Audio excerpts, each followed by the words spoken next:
A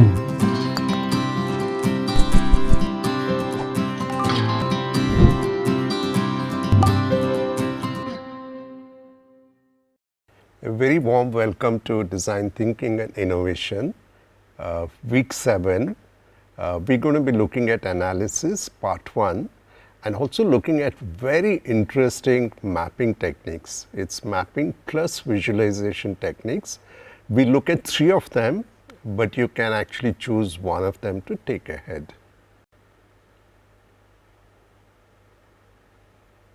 So it's section A7, week 7.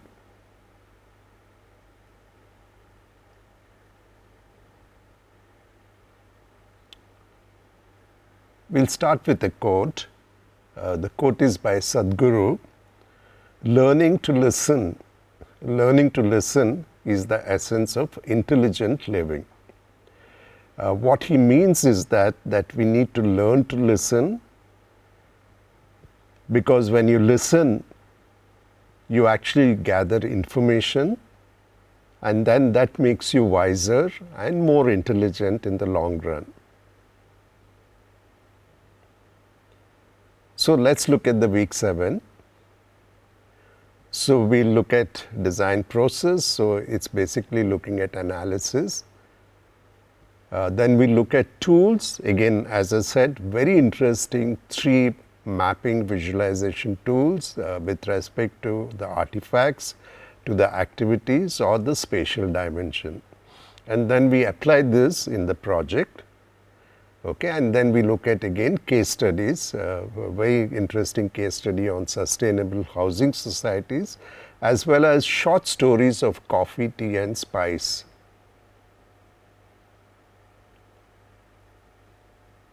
So this is analysis, part 1 of it.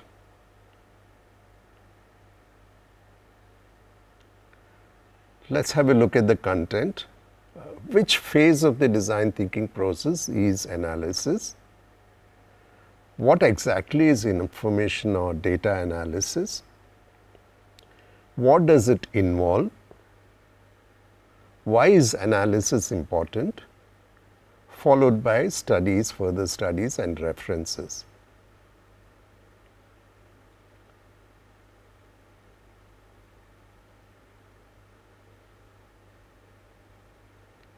So analysis is the second phase of the design thinking and innovation process.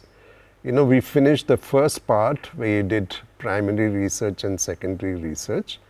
Now we are at the second phase, which has to do with whatever information that you've collected in both primary and secondary research. We'll analyze it here because analysis leads to understanding. It also makes it much more clear what exactly you need to do. Okay, so that's something we'll do in this phase. Okay, and then we'll follow it with ideation, building, testing, and implementing it.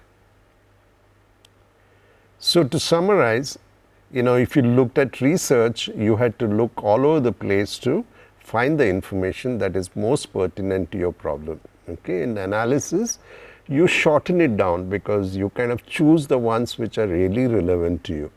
Okay, and then when you go to ideation, you are again diverging.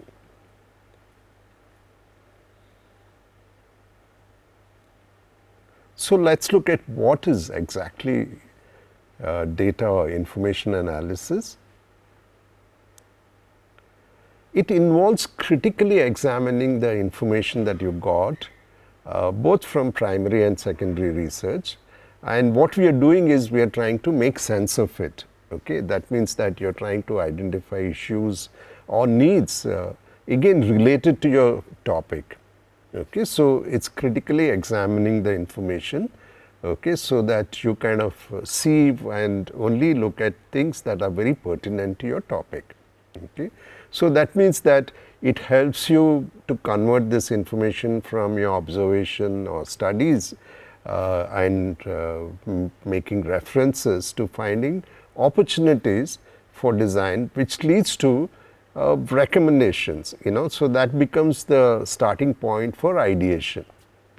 Okay, so I'm again repeating, analysis helps you convert the observation studies into inferences, from there to find opportunities which leads to recommendations for design. What does it involve? So, analysis involves selection, then sorting, cross-relating, prioritizing, visualizing, all these things that have been, the information that you gathered both from primary user studies and secondary research. Okay, so let's look at it. Selection, select and choose. Sorting means classification, grouping it into similar factors. Cross-relating, comparing different factors. Prioritizing what is more important and what is less important, and identify things that are unique, which are very pertinent to the topic that you're doing it, and if you can actually visualize and map it, nothing like it. Okay, so if you look at it, there are some steps to it. Okay, so the selection is the first step, and you'll see that we've already done part of it in the primary and secondary research. When we got the information, we had to actually select this information. Then we also did sorting. That means you put it into different categories which have some affinities into similar categories, right? Then we actually looked at keywords or short phrases and put it on sticky notes so it becomes easy to sort and classify this information. Even the third part, cross-relating, that means that if you find some interconnectedness or affinities, you called it as affinity links, you kind of linked it together. So, steps 1, 2 and 3, we've kind of done it in primary and secondary research, but we'll also look at it because it's part of the analysis. Fourth is actually, if you have all the data that you sorted, can you actually prioritize it? Means that something which is more important versus something that is not so important. Okay, and then find out if some of the information are unique, or different. Okay, they have special focus and more relevant to your subject that you're trying to do.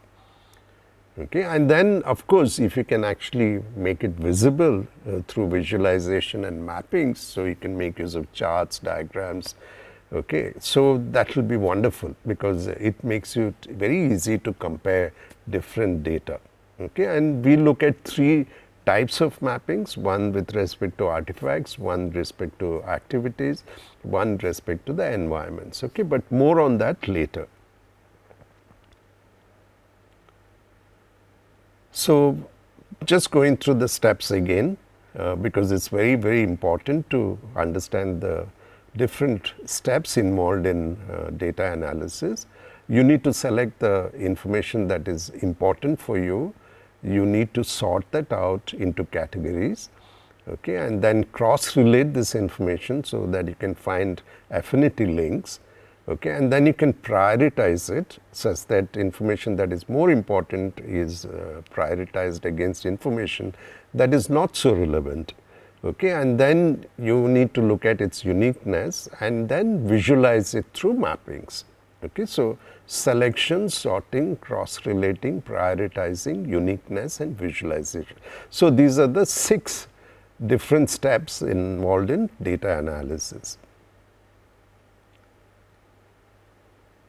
So let's look at the different types of mappings, because that's something we'll do it as part of your tool. Just to mention that you need to really select one of them. Okay, and if you really get interested and want to do all of them, nothing like it. But for the sake of the exercise and the project, it's okay if you just do one of them. Okay, so there are 3 types of mappings: artifact mapping, okay, and then you have activity mappings. Okay, and then you have environmental mappings. Okay, so let's look at artifact mapping. So you're basically looking at your topic. If it involves objects, medias or services, you're going to put all of them together. If there is a history of them, you can actually make a connection through history, right? So that is artifact mapping. Your focus is on objects, medias and services. Activity or temporal mapping, it's also called temporal mapping because activity happens over a period of time. Okay, so it's shown across a period of time. So it could be like, one day in the life of your user or a product. Okay, you can also do user journey mappings. Okay, you can do life cycle mapping of a product or a service.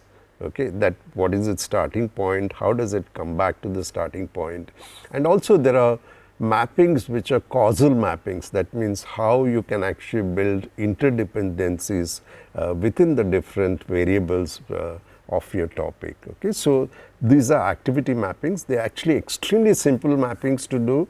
Okay, once you look at it, you'll see that, oh, it's a cakewalk to do these mappings. So you can try some of them. Okay, so intention is to expose you to all of them. So you can just choose what you want to do, which is more relevant to your topic. Okay, and the last mapping is environmental mapping. It's also called as spatial mappings because it happens across a spatial dimension. Okay, so that means that the region or the location becomes very, very important. So whatever factors which are pertinent to your topic, you kind of map it across the space dimension. Okay, and you can also connect these different factors together. Okay, so you have artifact mappings, that's one. Activity or temporal mappings, that's the second type of mapping, and environmental or spatial mappings, that's the third type of mapping, and you need to just do one of them. Let's look at why analysis is important.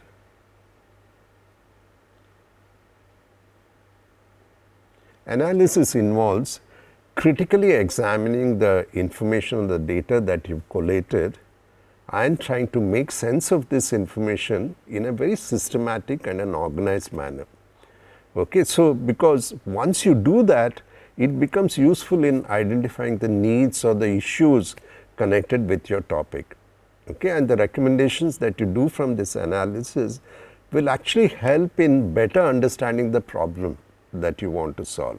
Okay, so we call it as the redefining the problem statement itself.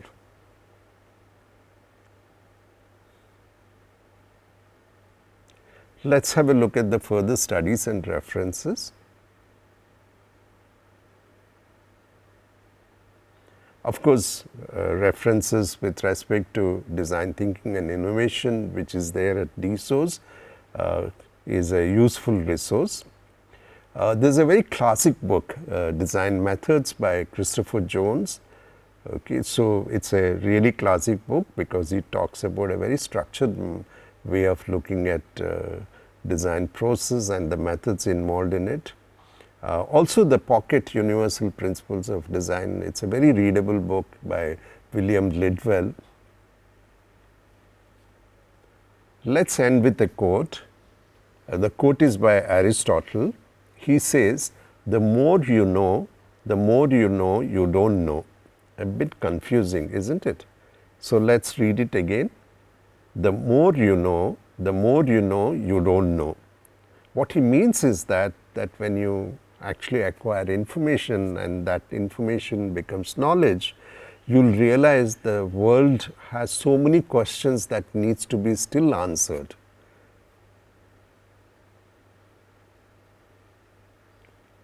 So thank you for listening. This was section A7, week 7. So let's summarize. This is part 1 of the analysis. We'll follow it with tools in the next section, artifacts, activity and spatial mappings, and further apply it in the project, and then have a look at case studies.